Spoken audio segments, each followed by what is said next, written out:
यह एक खास किस्म की महिला जेल है। यहाँ न केवल कैद में बंद औरतें सबकी सब हसीन और खूबसूरत हैं, बल्कि जेलर और पहरेदार भी बेहद सुंदर महिलाएं हैं। कहा जाता है कि यह जगह मर्दों के लिए जन्नत है, लेकिन हकीकत में यह औरतों के लिए जहन्नुम है।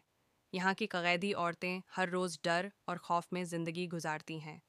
ज़रा सी भी हुक्म अदूली करने पर उन्हें पहरेदारों की हवस और जुल्म का शिकार होना पड़ता है। मजबूत जिस्म वाली औरतों को बुरी तरह पीटा जाता है, जबकि कमज़ोर औरतों को सीधा भट्ठी में झोंक दिया जाता है।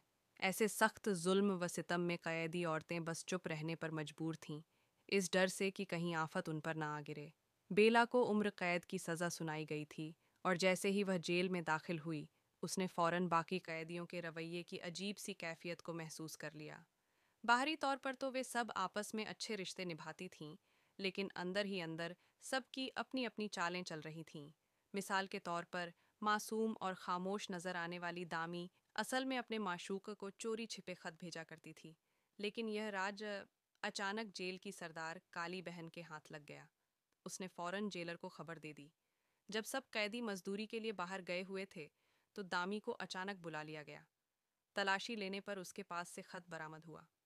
खत में कोई ठोस सबूत न होने के बावजूद जेलर ने गुस्से में आकर उसे रस्सी से लटका दिया।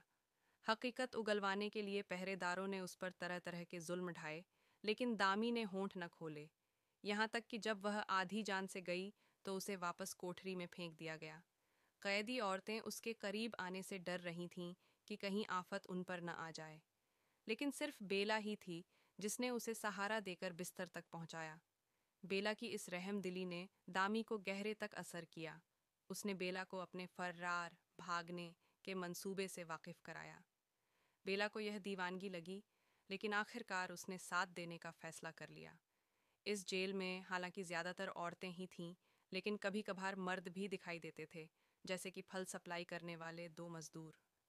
उनके लिए यह नौकरी बड़ी किस्मत की बात थी। न सिर्फ हसीन औरतों को देखने का मौका मिलता, बल्कि उनके करीब जाने का भी। एक दिन दाढ़ी वाला मजदूर और उसका साथी हमेशा की तरह फल लेकर आए। अचानक दो पुरकशिश जिस्म वाली कैदी औरतें उनके सामने से गुजरीं। दाढ़ी वाला उन्हें देखकर नजरें न हटा सका। नहाने की जगह के पास से गुजरते हुए वह झांकने से खुद को रोक न सका। बदकिस्मती से वहां बेला नहा रही थी और उसने उसे देख लिया। लेकिन हैरत की बात यह थी कि बेला ने शोर न मचाया, बल्कि खामोशी से किचन में जाकर एक छुरी चुरा ली। जब दाढ़ी वाला मजदूर सामान अंदर ला रहा था, तो बेला अचानक उसके पीछे आ खड़ी हुई और छुरी दिखाकर उसे धमकाया कि वह उसे जेल से भागने में मदद करे। उसने वादा किया कि कामयाबी के बाद वह उसके साथ रहेगी। मगर यह मंजर पहरेदार ने देख लिया। दाढ़ी वाला मजदूर फौरन भाग निकला, लेकिन बेला इतनी खुशकिस्मत न थी। उसे पकड़कर तन्हाई वाली कोठरी में डाल दिया गया और वहशी तशद्दुद का शिकार बनाया गया। लेकिन इस बार यह जुल्म उसकी हिम्मत तोड़ने के बजाय उसके इरादे को और मजबूत कर गया। बेला ने पक्का इरादा कर लिया कि वह ज़रूर भागेगी, लेकिन जेल चारों तरफ से सख्त पहरे में थी।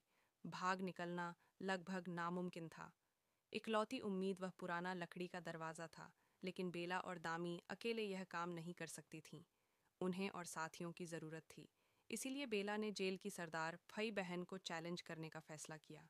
सिर्फ अपनी ताकत दिखाकर ही वह और औरतों को साथ आने पर राजी कर सकती थी। मजदूरी के दौरान मौका देखकर वे दोनों दलदल के बीच आमने सामने आ गईं, और यूं जिंदगी और मौत का एक खामोश मुकाबला शुरू हो गया।